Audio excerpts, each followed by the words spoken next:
एक बार की बात है, एक राजा था और उस राजा के 3 बहुत ही खास मंत्री थे। लेकिन कुछ दिनों से राजा के उन 3 मंत्रियों में से कोई मंत्री ऐसा था जो राजा के पैसों में गड़बड़ी कर रहा था और वो मंत्री अपने काम में भी आलस कर रहा था।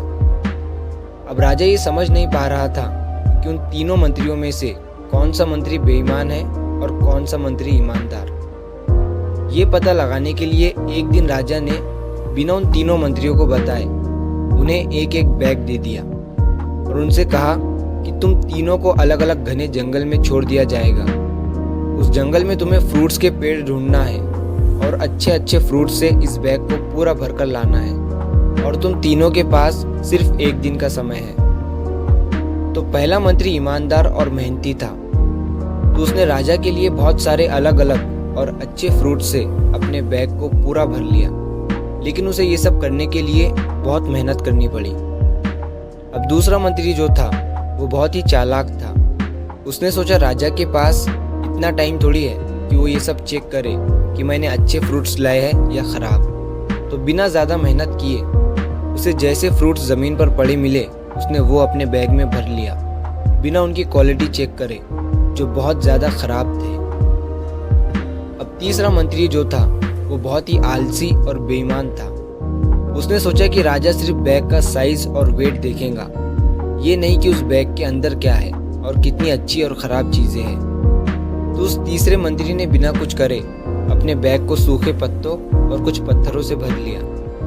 अब वो तीनों भी मंत्री अपने अपने बैग के साथ राजा के महल में वापस आए। राजा ने उन तीनों भी मंत्रियों के बैग को खोलकर चेक नहीं किया और उसने उन तीनों मंत्रियों को अलग अलग जेल में 30 दिन के लिए डाल दिया। राजा ने सिपाहियों को यह ऑर्डर दिया कि इन तीनों को 30 दिन तक खाना नहीं दिया जाएगा और ये तीनों भी 30 दिन तक वही फ्रूट्स खाएंगे जो इन तीनों ने अपने बैग में भरकर लाए हैं। तो जो पहला मंत्री था जिसने अपने बैग में अच्छे और अलग अलग फ्रूट्स जमा किए थे, उसने जेल में 30 दिन आराम से गुजार लिए, अच्छे और डिलीशियस फ्रूट्स खाते हुए जो उसने खुद जमा किया था।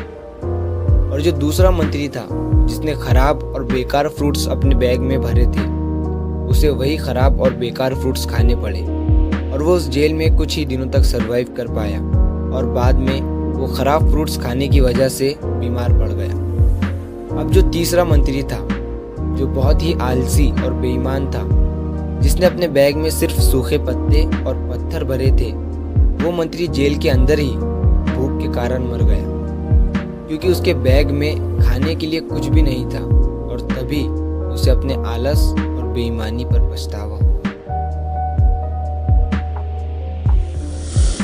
इस कहानी से हमें ये सीख मिलती है कि हम जो आलस करते हैं और अपने ही काम में बेईमानी करते हैं, बेईमानी मतलब अपने ही काम में अपना 100% नहीं देते हैं, तो उससे आज तो हमें कोई फ़र्क नहीं पड़ता।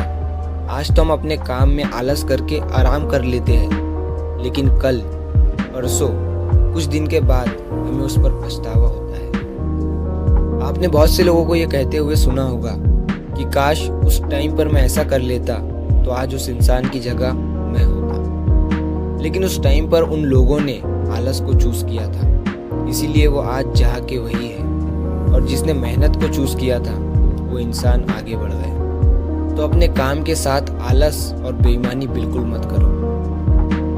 तो अगर आप इस कहानी को और भी लोगों तक पहुंचाना चाहते हो तो इस वीडियो को लाइक करो ताकि YouTube इस वीडियो को और भी लोगों तक पहुंचाए।